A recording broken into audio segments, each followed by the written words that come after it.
안녕하십니까. 러펀드 이성수입니다. 자, 어제 코스닥 시장이 고평가되어 있다라는 부분에 대해서 이야기를 드렸고, 자, 버블 논란에 대한 저의 의견도 언급을 드렸습니다.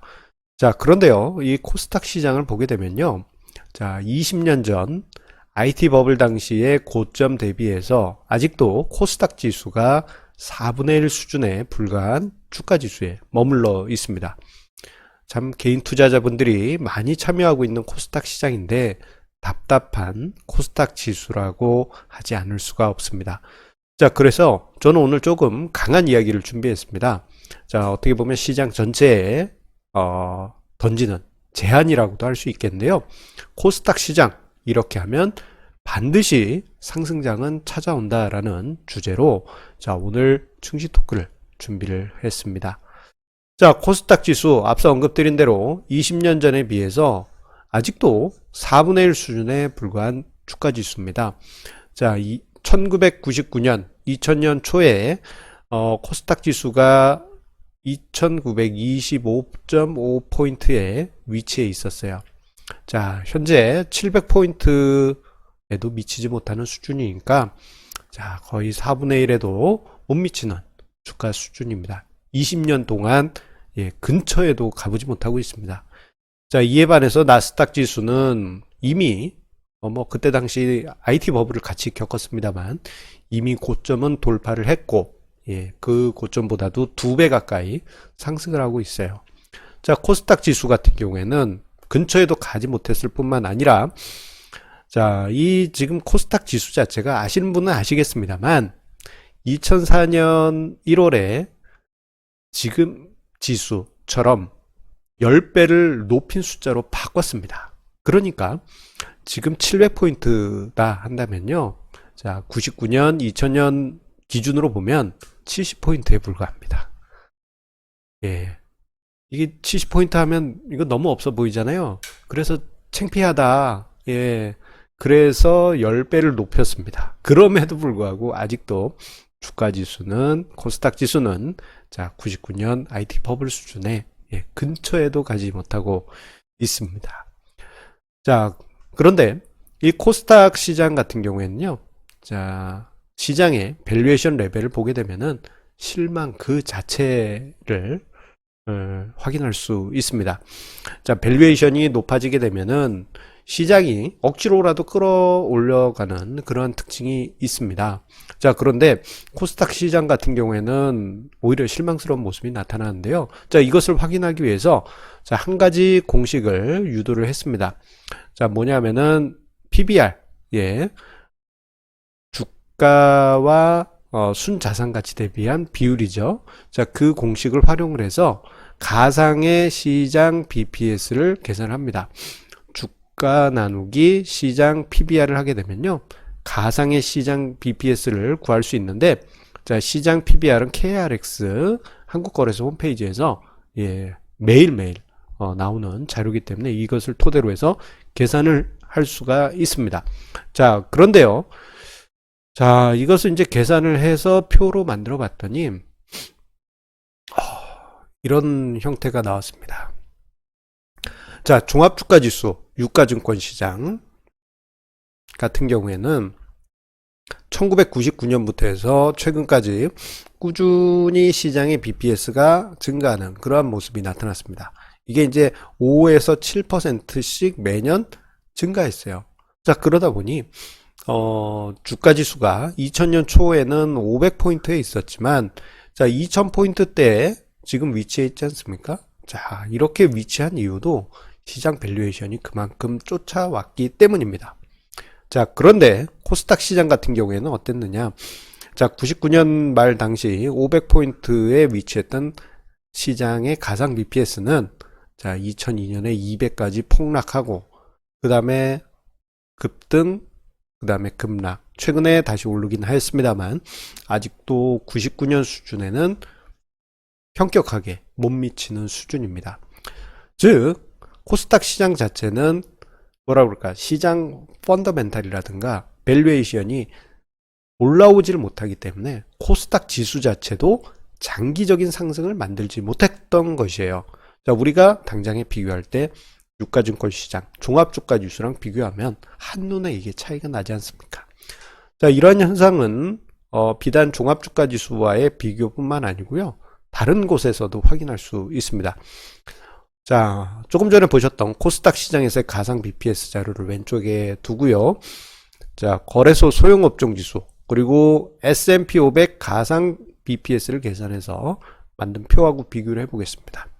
자, 거래소의 소형업종 지수 같은 경우에는 이 자료가 부족하다 보니까 2002년부터 계산했습니다. 2002년 이후 그래도 꾸준히 우상향하는 흐름이 나타났죠. 코스닥은 이에 반해서 올랐다 내렸다 올랐다 고개 또 숙이려고 하고 이런 형태입니다. 자, 그리고 S&P 500 미국의 대표 지수라고 할 수 있죠. 자, 99년에 S&P 500도 IT 버블의 중심에 있었는데 그때 당시 300에 있던 시장 가상 BPS는 거의 900 수준까지 올라와 있습니다. 자, 그만큼 시장에 펀더멘탈이 받쳐줘야지 지수가 올라갈 수 있는 어떤 강한 토대가 되고 명분이 생기는데 코스닥 시장은 그러지 못했던 것입니다. 그렇기 때문에 코스닥 지수가 상승하지 못했던 거예요. 자, 그렇다면 우리가 여기서 생각이 들 수가 있습니다. 궁금증이 하나 들 수가 있어요. 자, 코스닥 시장은 왜 밸류에이션이 취약한가요? 이런 생각이 드실 수밖에 없죠. 자, 유가증권 시장은 매년 5에서 7%씩 꾸준히 시장 BPS가 상승했는데 코스닥은 왜 들쑥날쑥했는가? 그 이유에 대해서 저는 두 가지로 이유를 찾아봤습니다. 첫 번째로는 자, 코스닥의 상장 문제입니다. 자, 딱 제가 언급하자마자 필이 딱 지나가시는 분들 많이 계시리라 생각이 됩니다. 자, 코스닥 시장 생각해 보면요. 상장 정말 많이 합니다. 자, 1년에도 수십 개씩 코스닥 시장에 상장이 돼요. 자, 올해 같은 경우도 현재까지 15개 종목이 상장을 했는데요. 신규 상장입니다. 자, 거래소 같은 경우에는 3종목이 신규 상장했습니다. 이 중에 한 종목은 회사가 분할해서 상장된 케이스고, 자, 코스닥 시장 같은 경우에는 너무 노골적으로 상장하는 종목들이 많습니다. 여기에 뭐 스펙이나 창투사 같은 코스닥 상장 회사들은 또 뺐어요. 그것까지 더하면은 엄청나게 많습니다. 자, 우리가 아무리 펀더멘탈이 강하다고 하더라도 공급이 너무 많아지게 되면은 가격이 떨어질 수밖에 없는 것처럼 코스닥 시장 자체는 상장이 계속 이어지기 때문에 이게 가격이 올라가기가 어려운 그런 특징이 있습니다. 그리고 상장을 할 때 매우 고평가된 상황에서 상장되는 경우가 많이 있습니다. 자, 좀 과하게 이야기하자면 초고평가된 종목들이 대부분입니다. 자, 왜냐하면 이제 코스닥에 상장한다 그러면 그래도 비싼 값에 받고 싶은 게 주주들의 심리인 것이 사실이긴 합니다만, 자, 상장을 하고 난 다음에 기업의 펀더멘탈이 받쳐줘서 주가가 꾸준히 상승하거나 최소한 제자리를 걷는다면 코스닥 지수에는 부정적인 영향을 줄 수가 없겠죠. 하지만 자, 코스닥 신규 상장주들을 보게 되면요, 상장하고 주가가 이렇게 떨어져요. 자, 주가가 이렇게 떨어지는 경우가 대부분입니다. 아마 많은 분들이 경험하셨을 겁니다. 상장할 때는 기대감이 많아서 막 희망이 넘쳐 했는데 막상 1년 뒤에 보면 주가가 반토막 나 있거나 이렇습니다. 상장할 때는 또 시가총액이 많기 때문에 코스닥 지수에서 큰 비중을 차지할 거 아닙니까? 그런데 하락했다? 당연히 코스닥 지수에 악영향을 제법 크게 줄 수밖에 없습니다. 그리고 더 심각한 문제는 자, 상장을 할 때 윈도우 드레싱, 어떤 윈도우 드레싱? 재무제표. 자, 윈도우 드레싱은 주가에 대한 어떤 월 말일에 주가를 끌어올리는 윈도우 드레싱도 있지만 상장하기 전에 재무제표를 아름답게 꾸미는 윈도우 드레싱도 있습니다. 그래서 코스닥 기업 같은 경우에는 상장하기 전에 제값을, 그러니까 자신들의 주가를 최대한 끌어올리기 위해서 좀 합법적인 범위 내에서 미래의 이익을 살짝 끌어온다든가, 비용을 좀 미래로 민다든가, 자, 이러면서 이익을 살짝 불리고 자산 가치를 살짝 좀 더 유리하게 만들 수 있겠죠. 자, 이런 과정을 거치게 되면은, 자, 주가가 이 이후에, 실적이 더 좋게 할 방법이 없기 때문에, 실적이 악화되면서 주가가 빠질 수밖에 없고요. 그리고 재무제표 분식 상황으로까지 간 경우도 은근히 많습니다. 그래서 우량하다라고 하면서 상장된 코스닥 기업이 1년 내에 부실이 발생하면서 사라지는 경우가 부지기수지 않습니까? 그래서 코스닥 시장에 상장할 때는 이렇게 높은 가격에 상장을 해서 코스닥 지수 내에서 큰 비중을 차지했다가 주가가 빠지면서 뭐 재무적으로 좀 안 좋은 이야기가 나오면서 주가가 빠지게 되면 코스닥 지수에 악영향을 주고, 그리고는 사라지면 삭간 다 저지르고 사라지고 나면은 상처 입은 건 코스닥 지수밖에 없습니다. 그렇기 때문에 코스닥 시장에서 지수가 발목을 잡는 가장 큰 이유 중에 하나는 상장 문제가 있습니다. 자, 그리고 두 번째로는요, 우량주들이 코스닥을 이별한다라는 것입니다. 코스닥 시장에서도 좋은 종목이 있어요. 예전에 보면은 이제 정말 1년에 한두 개씩 꼭 코스닥에서 유가증권 시장, 거래소 시장으로 이전을 했습니다. 코스닥 시장에서는 잡주 취급을 받아요. 우리 회사는 우량한 회사인데 그래서 거래소로 이전합니다. 그런 공시 많이 보셨을 거예요. 자, 그런데 자, 참 좋은 코스닥의 우량주들 그렇게 유가증권 시장으로 떠나고 나면 참 속된 말로 코스닥 시장에는 잡주만 남게 됩니다. 코스닥 지수가 올라가고 싶어도 올라가기 어려운 상황에 놓이고 마는 것이죠. 자, 우량한 기업 같은 경우에는 이익이 꾸준히 쌓이면서 자산 가치가 증가하고 코스닥 시장 전체의 시장 BPS를 높이는 효과를 만들어주지만, 그런 우량주들이 떠나고 나면은 잡주들만 남게 돼서 잡주들은 엄청난 손실이 발생해서 자산 가치를 까먹기도 하고, 자, 그러다 보면 코스닥 시장의 밸류에이션이 악화될 수밖에 없게 됩니다. 그렇기 때문에 이 두 가지 문제가 코스닥 시장과 코스닥 지수의 발목을 20년 넘게 잡고 있는 것이에요. 그렇기 때문에 저는 이 두 가지 방안을 시장에 제안을 드리고자 합니다. 물론 제가 이야기를 한다고 해서 뭐 정책 당국자 분들이라든가 뭐 금융시장 관계자 분들이 흥치뽕 하실 가능성이 매우 높죠. 그냥 지나가는 그냥 돈키호테와 같은 사람이기 때문에.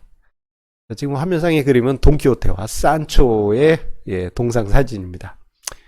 제가 오늘 증시 토크 준비하면서도 이런 생각이 들었어요. 아, 네, 이렇게 준비를 하긴 하는데 돈키호테 같다. 그런 생각이 들었습니다. 자, 그래도 준비는 했으니까 이야기는 하겠습니다. 두 가지 방안을 던지겠습니다. 하나는 코스닥 시장의 상장을 통제하는 겁니다. 자, 지금은 조건에 맞으면 심사를 거쳐서 까다로운 심사가 있긴 합니다만 제법 많은 수가 코스닥에 상장되고 있어요. 그런데 여기서 한 가지 더 제한사항을 둬가지고 재무제표에 윈도우 드레싱이 너무 심해서 분식 가능성까지 넘어간 기업 같은 경우 그냥 아예 코스닥 시장에서 상장을 거부하시는 겁니다. 그러면 코스닥 시장에 상장되는 종목 수도 좀 증가수가 좀 줄어들겠죠. 그리고 상장했다가 분식회계로 사라지는 종목들이 줄어드니까 코스닥 지수에는 플러스 알파 요인이 될 것입니다. 심사를 좀 더 강화하자라는 얘기예요. 자, 그리고 두 번째로는요, 코스닥 시장의 우량 기업들을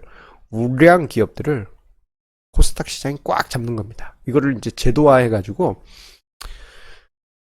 좀 제가 돈키호테 같은 생각을 좀 했습니다. 이게 말도 안 되는 이야기지만 25년간 코스닥 시장에서 못 떠나게, 코스닥 시장에서 자진상폐하고 유가증권 시장 가는 방법도 있잖아요. 그것도 불가. 그것도 못하게 왜냐하면은 코스닥 시장에 상장될 때는 본인들이 뭐 몇몇 기업은 진짜 우량한 기업도 있긴 합니다만 코스닥 시장에 들어간 것만으로도 땡큐 하는 기업들이 대부분이에요. 그러다가 한 10년 지나면 우량 기업 돼가지고 나 유가증권 시장 갈래. 지들 떠나면은 코스닥은 없잖아요. 그래서 이 우량 기업을 꽉 잡기 위해서 코스닥에 상장을 하면 25년 동안 이전 불가. 코스닥 시장에서 그냥 뼈를 묻게 만드는 겁니다. 근데 왜 하필이면 25년이냐? 이거 괜히 올드한 용어 쓰려고 25년이라고 했습니다. 4반세기. 25년이면 4반세기잖아요. 정말 긴 시간. 한 세대급에 해당되는 기간. 25년 정도 붙잡아 두면은 코스닥 시장에는 우량한 기업들 남아있을 수 있지 않나 싶습니다. 분명 제 이야기는 돈키호테와 같은 이야기이긴 합니다. 말도 안 되는 이야기죠. 자, 하지만 이러한 일들이 있게 되면은 분명 코스닥 지수는 상승할 겁니다. 하지만 시장은 변하지 않을 거예요. 코스닥 시장에는 계속 엄청나게 많은 코스닥 신규 종목들이 상장할 것이고, 그리고 우량주가 됐다 그러면 다른 데로 떠날 것이고 그럴 겁니다. 자, 그래도 우리나라 개인 투자자분들이 코스닥 시장에서 정말 많은 비중을 차지하지 않습니까? 코스닥 거래 대금의 거의 90% 이상이 개인입니다. 그 안에서 개인 투자자분들이 성공을 하려고 하신다면요, 코스닥의 시가총액 상위에 있는 종목군들은 제외하고 그 기저에 숨겨진 코스닥 종목들에 오히려 관심을 가지시는 것이 더 성공 확률이 높다고 생각이 됩니다. 어제도 했던 이야기죠.